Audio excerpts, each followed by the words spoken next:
This is the Wheel of Time Spoilers podcast. Your hosts are Seth Jacobson and Patrick Heiler.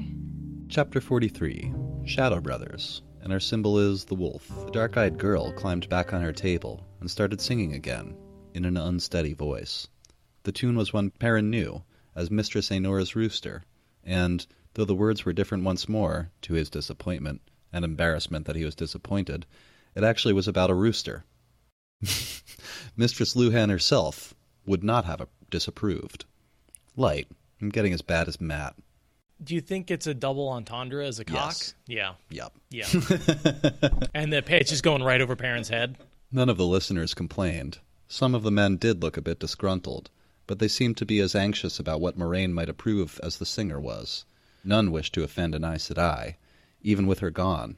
Billy came back and hoisted 2 more gray men.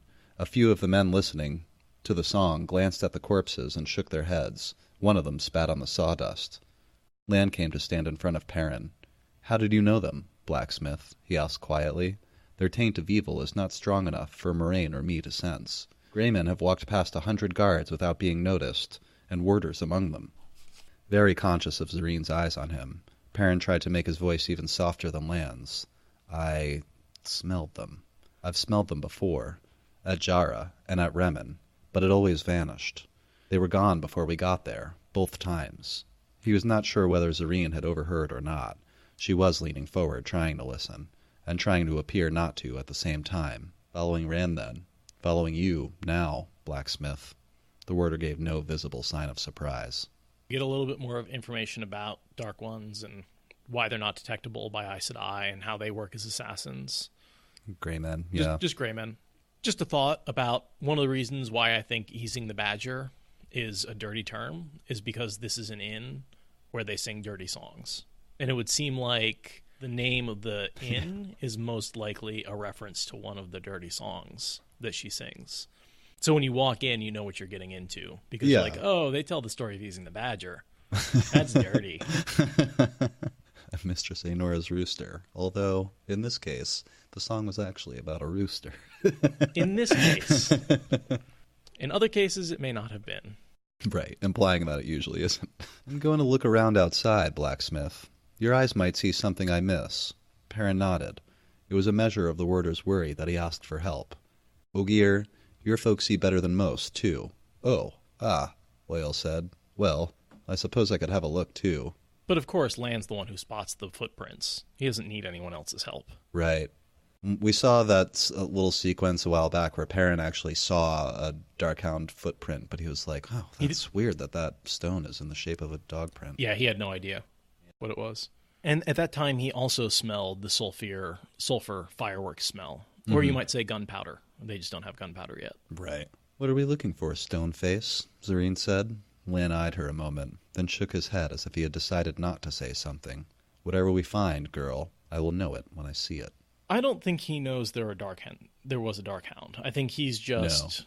He thinks something's going on weird. Right. If 6 gray men walk into a bar, surely... You'd think one of them would have ducked. Something... Perrin holds onto the chair leg as he follows and carries it outside. Not much good against a Darkhound. No.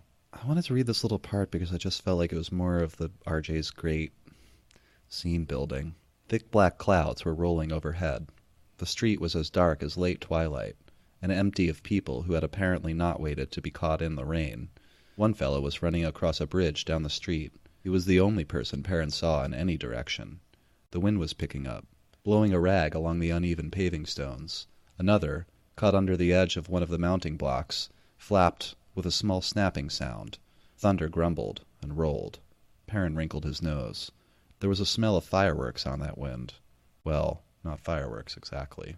It was a burned sulfur sort of smell. Almost. Darkhounds. Yeah. And we know that Darkhounds are the corrupted souls of wolves. That's where they come from. Right. So in the way that Trollocs and Fades are corrupted souls of men, the Shadowbrothers are corrupted souls of wolves, tainted by the dark power. Makes me think they're brought to Shale Ghul to be converted. Probably. Do we know anything about the making of Darkhounds, just out of curiosity? I don't think we really do. I think they're just kind of the corrupted souls of wolves. They're like... If Darkhounds consume the soul of a wounded wolf, it becomes a Darkhound. So Darkhounds Make more Darkhounds. Huh. Darkhounds are created by the twisting of a soul of a wolf. Once the twisted soul of the wolf transformation is complete, it becomes a Darkhound with no memory of its soul's former life. Zareen tapped the chair leg in his hands with her knife blade. You really are strong, big man. You tore that chair apart as if it were made of twigs. Perrin grunted. He realized he was standing straighter, and deliberately made himself slouch. I liked the goofy scene. I love their interaction is always that, like, build him up and then knock him down. Build him up and then knock him down.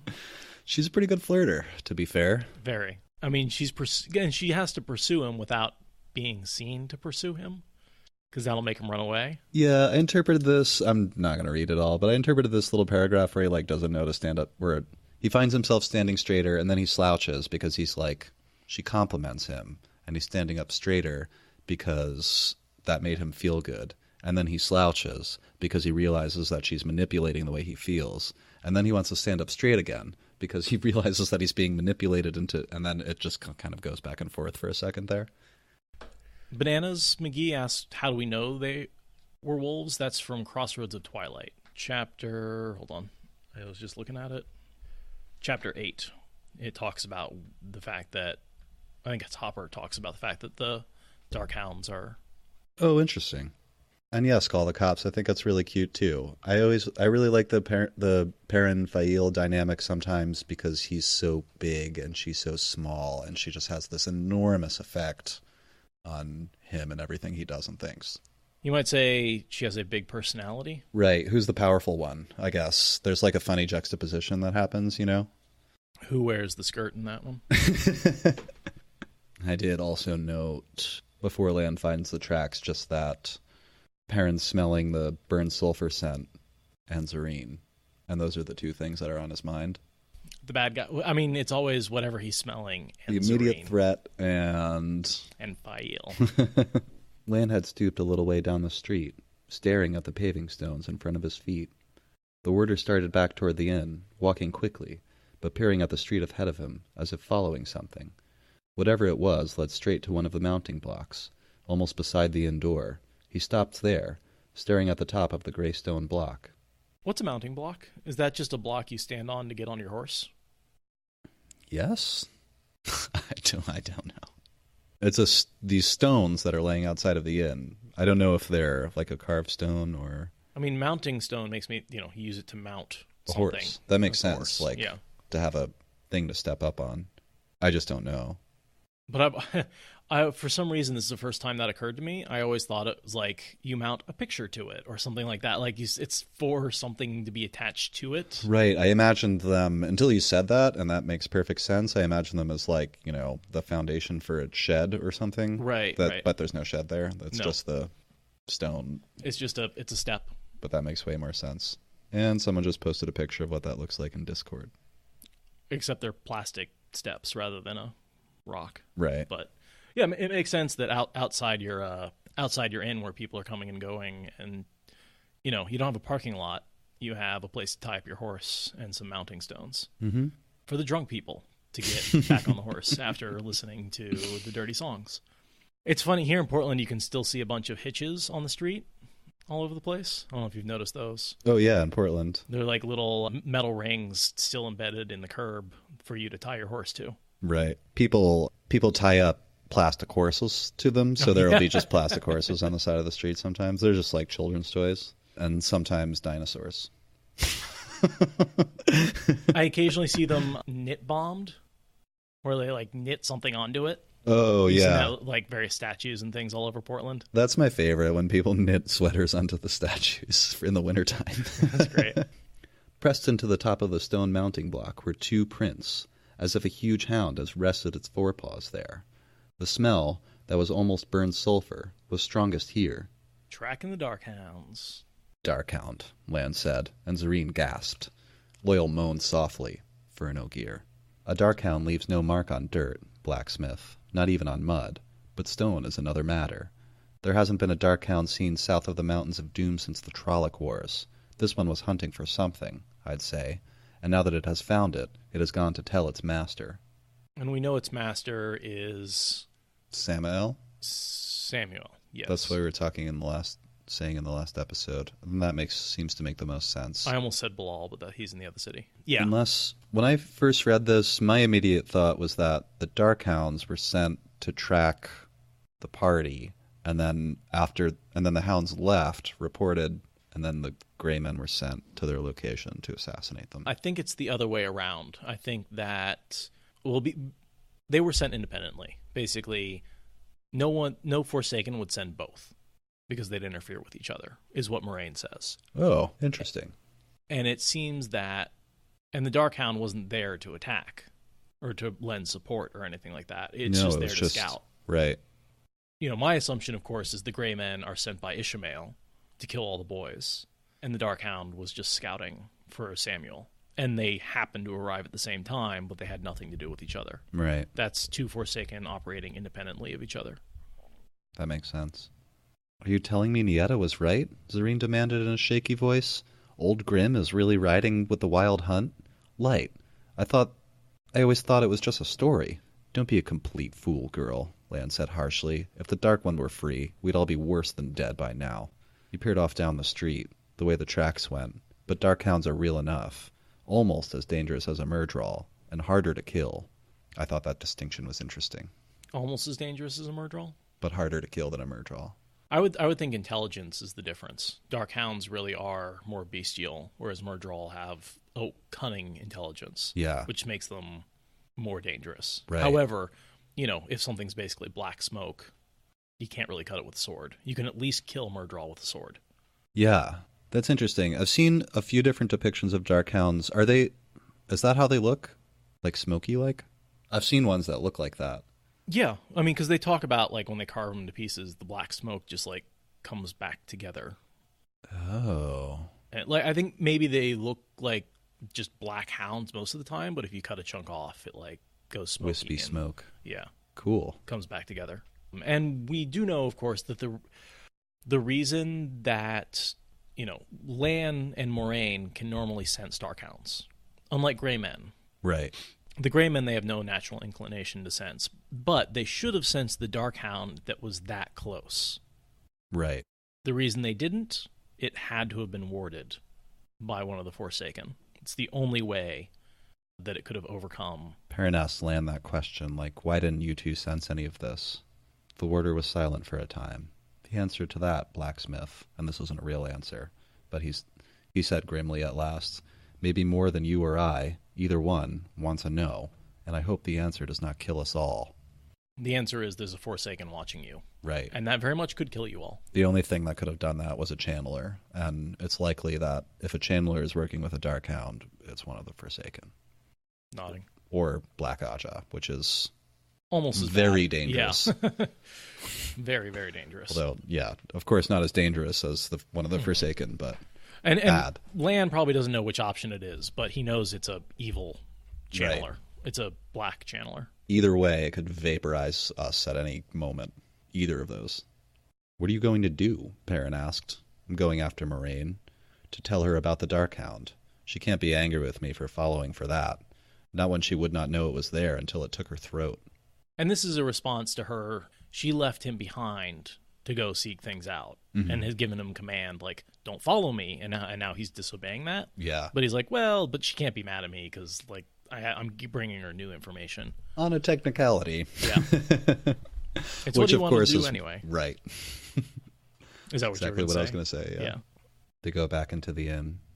And he puts his color-changing cloak on. Right. Which means he thinks he's in a battle zone.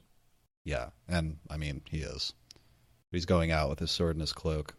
I noted, just before that, the dark-eyed girl was singing a sad song about a boy leaving his love. Mistress Luhan would have enjoyed it greatly. And this is Perrin's measure for upright morality is right. Mistress Luhan. She's the highest bar. She would get offended at she hits you the hardest if you're inappropriate.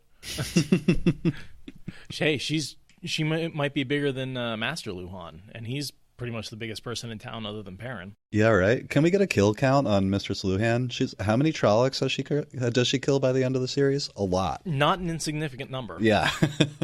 I mean, you know... And it's like with a frying pan and a stick. It's like... Well, Winter Night, she takes at least one out with a frying pan. Yeah. And then with the attack on Two Rivers, where Perrin is defending... Does she stay back with the children? The children for a while, but then when the White Cloaks don't show up, all the women attack. Oh, I don't led even by remember Mistress that part. Luhan. So there's a period of time where it looks like the men are going to be overwhelmed, and the children were supposed to Be surrounded by the... had agreed to help, and they didn't help because they're awful, and they're like, we're not going to fall for your trap, Perrin. The men are about to be overwhelmed, and then all of a sudden the women ride up from the back lines and hold the line, and then Devon Ride and all the other and Terran Ferry folk ride in from the back, and they hammer and anvil the Trollocs. Yeah, but the anvil would have fallen if they didn't have the women led by Mistress Luhan attacking the Trollocs. So she's a badass. That is one of my very favorite images. Just Mistress Luhan beating a Trolloc to death with a cast iron frying pan. And I think she shows up to the battle. That's brutal. Like, can you imagine killing anything with a cast iron frying pan? Like, it would probably only take a couple of swings, but I mean, a Trolloc's big. It probably takes a couple swings, and it's just a brutal way to go. It's like killing someone with a brick. It's just rough. She's a tough lady. Always brings me back to Boondock Saints when he kills the guy with a pool ball. You sick fuck! And then just like smashes his face in with the cue ball. Oh, we have a frying pan in Raiders of the Lost Ark. Oh. Definitely a fantasy trope. So Zareen talks about Old Grim riding with the Wild Hunt, which is another name for the Dark One. Yeah. When Lan leaves, Perrin tells Loyal and Zareen to go to bed, and Loyal's like, when he sees Lan walk out with a cloak, and he says, if he's wearing that, I don't think I'll be sleeping, but I'll go sit over in my room and read. Zareen seems to be kind of following him, but he kind of... He slams the door in her face and then goes to sleep. And you notice when he wakes up, she's sitting in the room watching him. Yeah. Should have locked the door. It's a little over the top, but all right, whatever. Yeah. I don't generally wake up and have cute girls watching me sleep. Reversal sex is on that one, and that's a little creepy. That's a little creepy. Yeah. We now have a pretty cool dream sequence. Perrin and Hopper, and some prophecies going on here, which seems to be it's prophecies and a conversation with Hopper. He doesn't really do a lot in the world of dreams. He's not like traveling around or fighting or anything like that. Dreams tumbled through his head. Darkhounds chasing him. He never saw them, but he could hear their howling. Fades and gray men. A tall, slender man flashed into them again and again, in richly embroidered coat and boots with gold fringe. Most of the time he held what seemed to be a sword, shining like the sun, and laughed triumphantly. Sometimes the man sat on a throne, and kings and queens groveled before him. These felt strange, as if they were not really his dreams at all. Okay, I think there's a debate to be had as to who that tall, slender man is. I always thought it was Rand. I thought it was Samael's dreams too, Bells a Monkey. But it could be, it's somebody holding Kalendor and richly dressed, which could either be Rand or one of the Forsaken. Also, it's night and Rand is nearby, so his dreams could be affecting the people around him as well, as the Forsakens. I mean, he's not in the city. He's probably further out in the country. Yes, it could also be Bilal. Possibly. It could be. A tall, slender man. See, Samuel, I thought, was broad-shouldered. And this isn't a very good description. No, but tall and slender. Tall, slender man. Richly embroidered coat and boots with gold fringe. Right, because Samuel's described as solid and compact. Okay, so probably not Samael. Above average height, but not tall and slender. So that really doesn't match Samuel's description. And with Bilal, usually we get the ice white hair. Right. Lace, silver, I think. Oh, I might be confusing that with descriptions of Ravine, too. No, Ravine's more of an attractive man. Bilal is the one with the white hair. Bilal is definitely described as tall.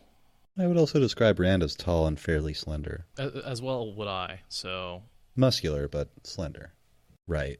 Not an offensive lineman like Perrin. Boots with a gold fringe. Now that's what makes me think it's not Rand, is Rand doesn't generally wear boots with a gold fringe. Yeah. So I'm going to go with Bilal. I dig it.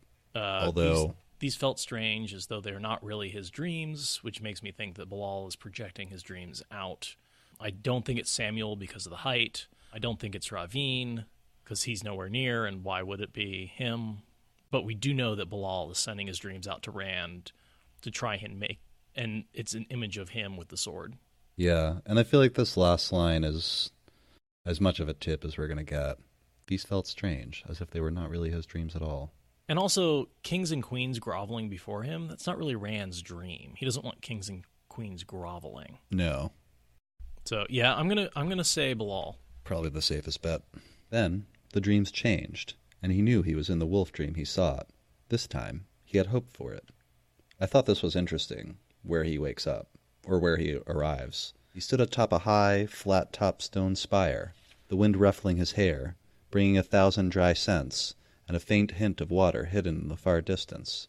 For an instant, he thought he had the form of a wolf, and fumbled at his own body to make sure what he saw was really him. He wore his own coat and breeches and boots. He held his bow, and his quiver hung at his side. The axe was not there. He calls after Hopper, but Hopper doesn't come at first. Any idea what land he's in? I think he's in the Aiel Waste. Rugged mountains surrounded him, and other tall spires separated by arid flats and jumbled ridges, and sometimes a large plateau rising with sheer sides. Things grew, but nothing lush. Tough, short grass, bushes wiry and covered with thorn, and other things that even seemed to have thorns on their fat leaves, which I think are cactuses. Thorns on their fat leaves? That makes sense. Scattered, stunted trees, twisted by the wind. Yet wolves could find hunting even in this land. And that's what makes it think it's not the blight. It's the waste. Yeah. Because he's clearly like, this is a strange desert land to him, but it's when he thinks that like wolves could survive even here. That's what I thought. I don't know why the Aiel Waste. Wolves and lions and such definitely Sure. survive in the waste. You know, it's much more scrub. We think of desert and sand, but it's not. It's scrub brush, stunted trees. And he even has the thought, sort of thing. although he can't see any, like there's water not too far away, but it's hidden somewhere. He can kind of smell it on the wind, but Yeah. it's not like he's surrounded by water anywhere. No. Yeah. Okay, I can buy the waste. I don't know why, but that just hit me. I agree. Yeah, I really don't know why I'd be in the waste, but that's the only place it could be. As he peered at this rough land, a circle of darkness suddenly blanked out a part of the mountains. He could not have said whether the darkness was right in front of his face or halfway to the mountains, but he seemed to be seeing through it and beyond. Prophetic dreams. Yes. Matt, rattling a dice cup. His opponent stared at Matt with eyes of fire. Matt did not seem to see the man, but Perrin knew him. Matt, it's Baalzamon. You're dicing with Baalzamon. He said he had a bet to save the girls. That's what because that's what's going on. Is there's a trap set up by the Black Ajah and Baalzamon in Tyr, and he might not be. It hasn't happened yet because he makes the bet when he is in Camelin and overhears Ravine making a plan to kill the girls, and then he's like, "I've got a bet. I've got to win, and I'm going to save those girls." And there's that whole thing, like when he's on his mission, they're like, "Oh, why are you spending all this money? What's worth it to you?" And he's like, "A bet. I'm going to win it no matter what I have to spend." I like it. He throws the dice and the vision fades. Perrin yells for Hopper some more. He still doesn't come. Another darkness forms. A hole into somewhere else, he describes it as. Egwene and Nynaeve and Elaine stood looking at a huge metal cage with a raised door on a heavy spring. They stepped in and reached up together to loose the catch. That really could be any of the books. It's not, but no, clearly it's the trap they're walking into in Tyr. Yeah. The barred door snapped down behind them. A woman with her hair all in braids laughed at them, so that's Leandrin. Yep. And another woman all in white laughed at her. It's Lanfear. Yep. The hole in the sky closed, and there were only clouds. "Hopper, where are you?" he called. "I need you, Hopper." Grizzled Wolf was there, alighting on the spire top, as if he had leapt from somewhere higher. You have been warned. You're too new. It's too dangerous. Hopper's Go away. like, what did I tell you, you dumb kid? Get out of here. Stop jumping in the river until you learn how to swim. I just imagine Hopper is that dog that, like, you get in waist-high water and, like, runs in and tries to pull you out because he thinks you're in danger. Yeah. Except instead of waist-high water, it's, like, shark-infested sea. Yeah, a bit worse. Perrin asks him, the strange things I see here, are they real? And we get Hopper's explanation, which is unhelpful in human terms. Hopper's sending seems slow, as if it were so simple, the wolf could not understand the need to explain it, or how to. Finally, though, something came. What is real is not real. What is not real is real. Flesh is a dream, and dreams have flesh. It's like asking someone if the internet is real. And you're like, yes. Can you explain it? Not really. But yet, so much of our lives and business, for example, podcasting, depends on the internet. Sure. And like, there's lots of it's things real. we rely on every day that we can't see and I can't even explain. Seth has an engineering degree. He'd probably do a better job, but like if you ask me to like explain electricity, I could take a crack at it, but it's not going to be a very good job. You can't see it, you can't smell it, you can touch it. It can touch you. Yeah. I always go to Feynman whenever I think of stuff like that. Richard Feynman has some great lectures where you can ask him some really simple questions, and he does a great job of like, so to explain that, I have to touch on the fundamental nature of the universe. That sounds kind of cool, actually. He's like the original physics science communicator. He's like so good at what he does, which is communicating complex topics. So if you have any I love interest that kind of stuff. in learning about basic physics concepts in a really intuitive way, Richard Feynman is the person to listen to. Cool. He's dead now, but he's got lectures going back to the 60s and stuff. You said I had to see something, and you showed me Baal-Zaman and Lanfear. Artfang, Moonhunter, was the sending from Hopper. The wolf names for the Forsaken. Why did you show me, Hopper? Why did I have to see them? The last hunt comes. This is all, like, it's totally unhelpful to a person who doesn't already understand what's happening, but I can understand all of this. Like, why did you show me that stuff? Because I'm showing you the world is going to end soon. I'm sorry, how hard is it for Perrin to figure out that the last hunt and the last battle are the same thing? Okay. It seems like the it most... really probably shouldn't be that hard. What do you mean? What's the last hunt? What do you think it is? Didn't you just have a conversation with Moraine and talking about the Wild Hunt and Old Grim? Like, connect the Old Hunt and Old Grim and the last hunt and the last battle. Like, the words are all there. Just put them together, Perrin. It drives me nuts. What's the last hunt? Really? Greyman came to kill me tonight. The not dead hunt you? Yes, Greyman, after me. He gets that one somehow. Well, because he says Grey Man, Wolf says not dead. And a Darkhound was right outside the inn. I want to know why they're after me. Shadowbrothers. Hopper crouched. Long since we have seen the Shadowbrothers. He's like, no, seriously, get out of here. Yeah. And he does the shove thing. So if Shadowbrothers can turn a wolf into a Darkhound by consuming its soul, could a Shadowbrother turn a wolf brother into a Darkhound by consuming his soul? Excellent question. What would happen to Perrin if the Darkhounds got a hold of him and ate his soul? What would he become? Something truly dangerous, I think. Slayer is the souls of two men. Yeah. There's no soul of a wolf in Slayer. Turned like a channeler. I like that, Travis. Same kind of concept. Flee, young bull. Hopper leapt, forepaws hitting Perrin's chest, knocking him back, over the edge. He's standing on one of the stone spires. Flee the Shadowbrothers. The wind rushed in his ears as he fell. Hopper and the edge of the spire top dwindled above him. Why, Hopper? He shouted. I have to know why. The last hunt comes. The last battle. The last battle. And I like this little part because I think we've all had this dream. He was going to hit. He knew it. The ground below rushed up at him, and he tensed against the crushing impact that he started awake, staring at the candle flickering on the small table beside the bed. Lightning flashes lit the window, and thunder rattled it. What did he mean, the last hunt? He mumbled. I did not light any candle. I like that candle thing, because he fell asleep without lighting a candle. Thinking like he should have lit it, but he's falling asleep already. And that means someone else must have come in and lit a candle so they could watch him sleep. You talk to yourself and thrash in your sleep. He jumped and cursed himself for not noticing the herbal scent in the air.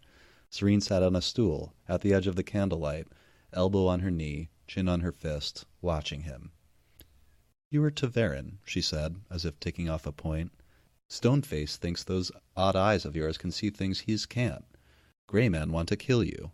You travel with an Aes Sedai, a warder, and an Ogier. You free caged Aiel and kill white cloaks. Who are you, farm boy? The Dragon Reborn? It's actually a solid guess. Yeah. I mean, he's pretty much the next best thing. He's the Wolf King who fights for the Dragon Reborn. Yeah. A voice said that was the most ridiculous thing she could think of, but he still shifted uneasily. Whoever you are, big man, she added, you could do with a little more hair on your chest. Nice chest. I mean, because I assume he's just probably naked in bed, certainly bare-chested. Yeah, I think it says stripped, like he's just wearing his shorts. Stripped to his small clothes, I think is the line, before he gets into bed. He stared at his own bed reluctantly as he stripped down to his underbreeches. Underbreeches? That's the word they use. Okay. And then he's starting to get attracted to this girl because he has to debate with himself whether she or Lanfear is the beautiful woman he should run from. And when he first sees her, he's like, her mouth is a little too big. I'm not really sure. I guess she's kind of attractive. And now he's debating to himself, is this the most beautiful woman I've ever seen? Kind of seems like it. When you're around somebody and they start to become more attractive to you because of their personality. That's how it happens, Perrin. I just love he just is not admitting to himself how attracted he is to Fael. He twisted around, cursing, and scrabbled one of the blankets over him to his neck. She keeps making me jump like a frog on a hot rock. Serene's face was at the edge of the shadows. He could not see her clearly, except when lightning shone through the window, the harsh illumination casting its own shadows across her strong nose and high cheekbones. Suddenly, he remembered Min saying he should run from a beautiful woman. Once, he recognized Lanfear in that wolf dream. He had thought Min must have meant her. He did not think it was possible for a woman to be any more beautiful than Lanfear, but she was just in a dream. Serene was sitting there, staring at him, with those dark, tilted eyes, considering, weighing. "What are you doing here?" he demanded. "What do you want? Who are you?" She threw back her head and laughed. "I am Fael, farm boy, a hunter of the horn. Who do you think I am? The woman of your dreams? Why did you jump that way? You'd think I had goosed you." Nephew to Queen Tenobia, third in line to the throne of Saldea.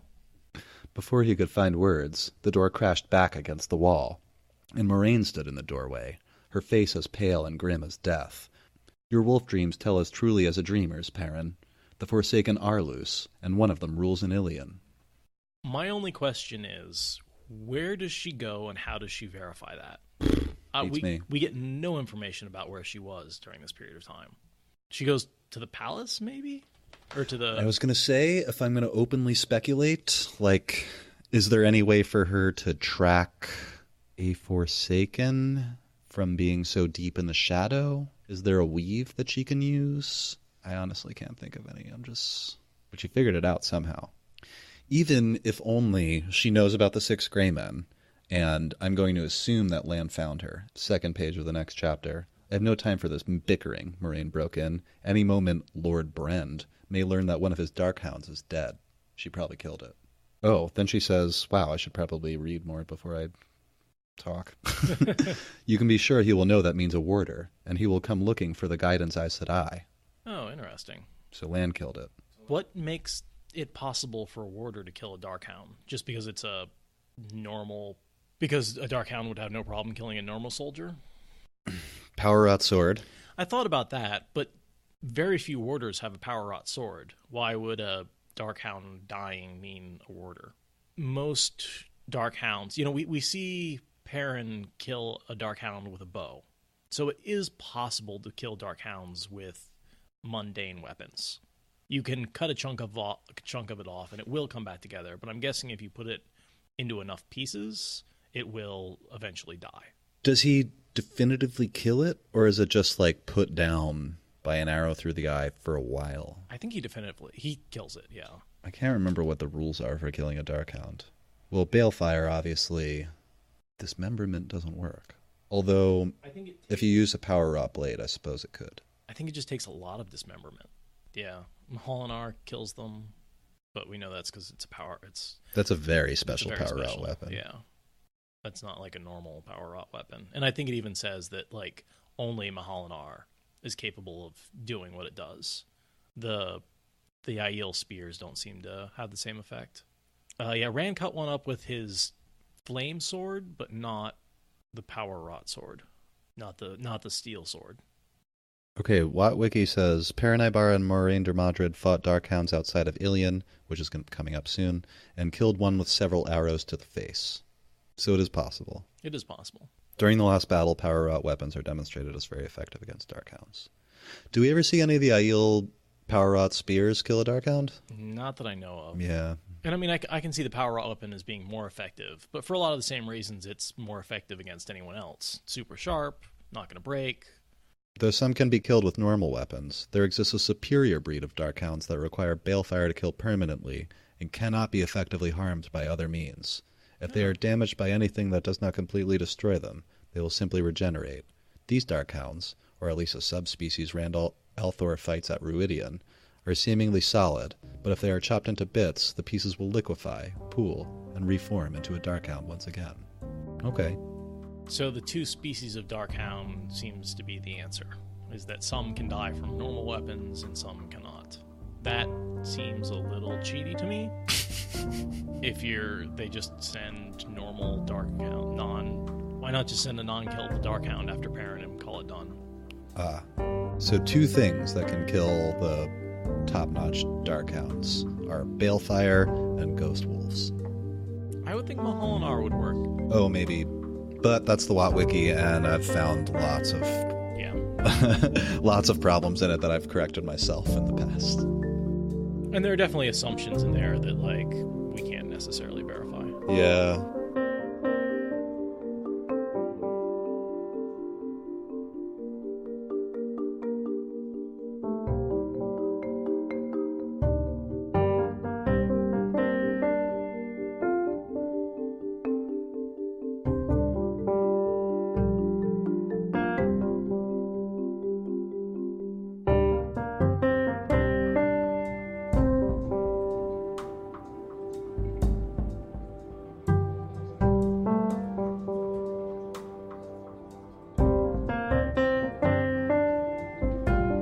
So if you have pledged before August 9th and you haven't heard your voice yet, let me know.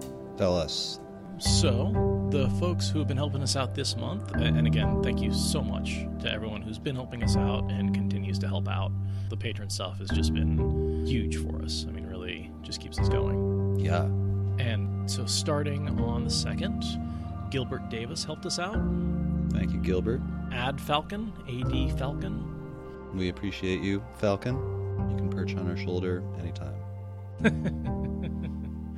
It's relevant. We just did the Falcon, chapter 30 some odd. And just avoid the hawk.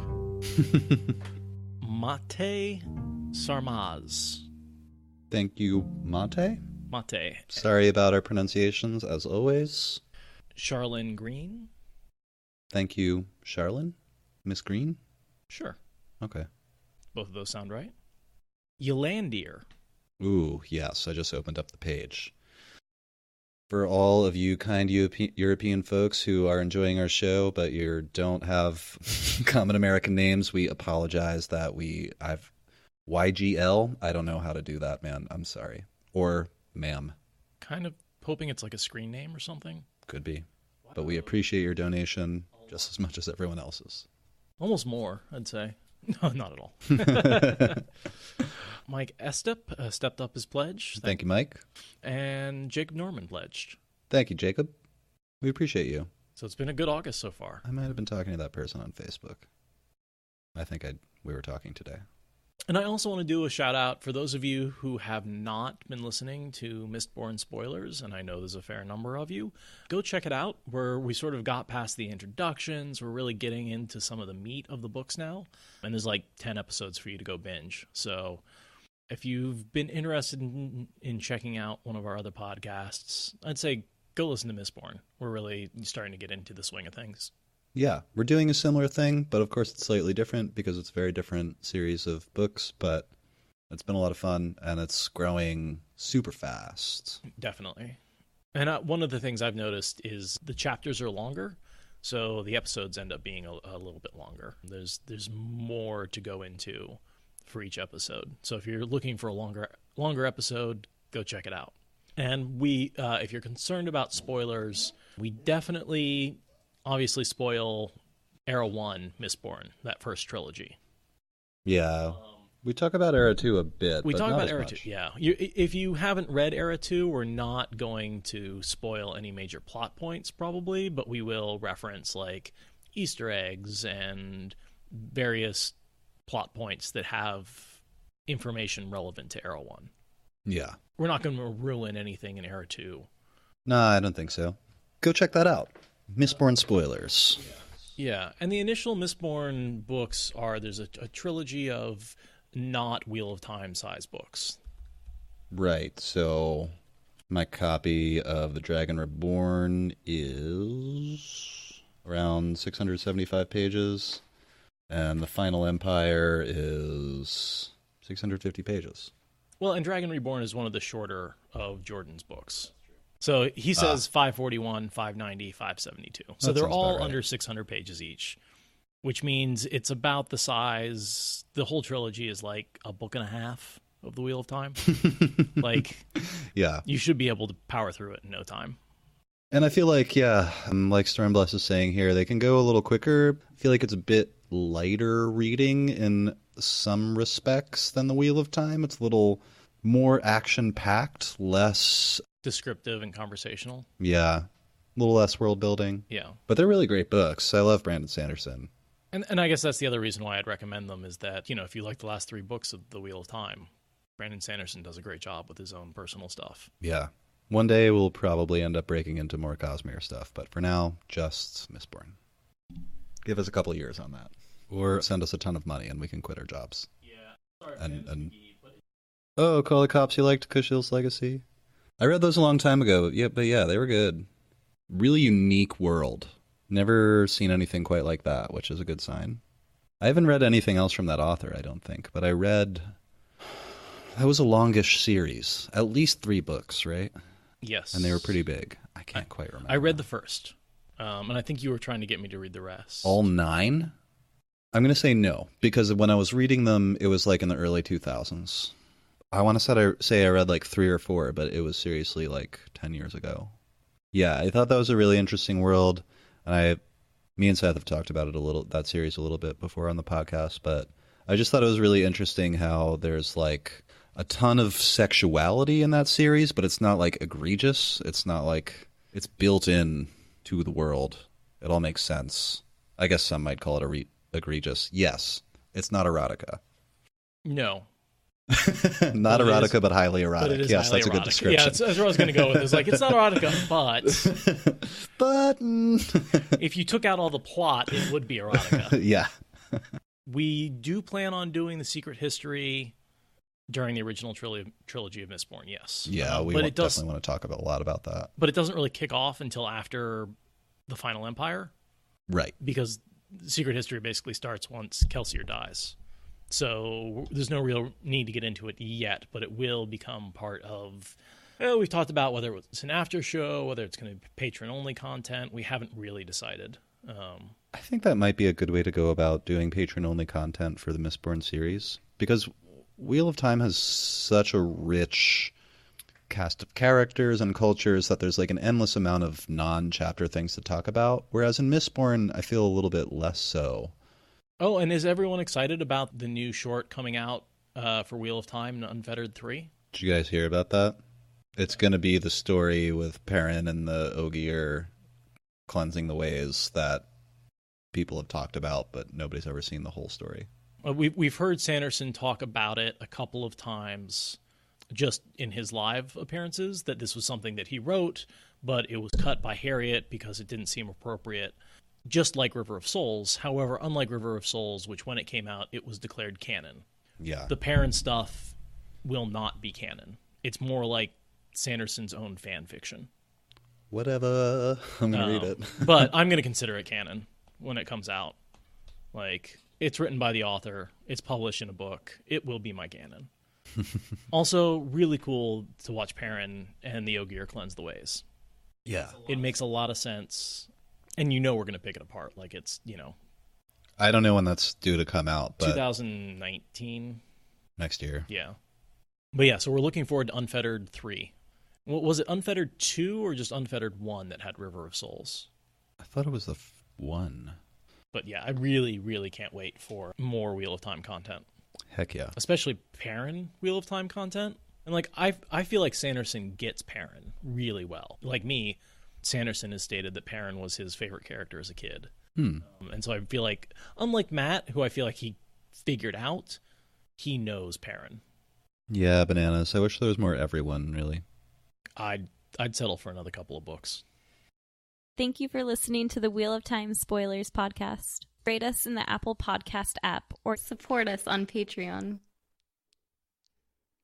Is that good enough?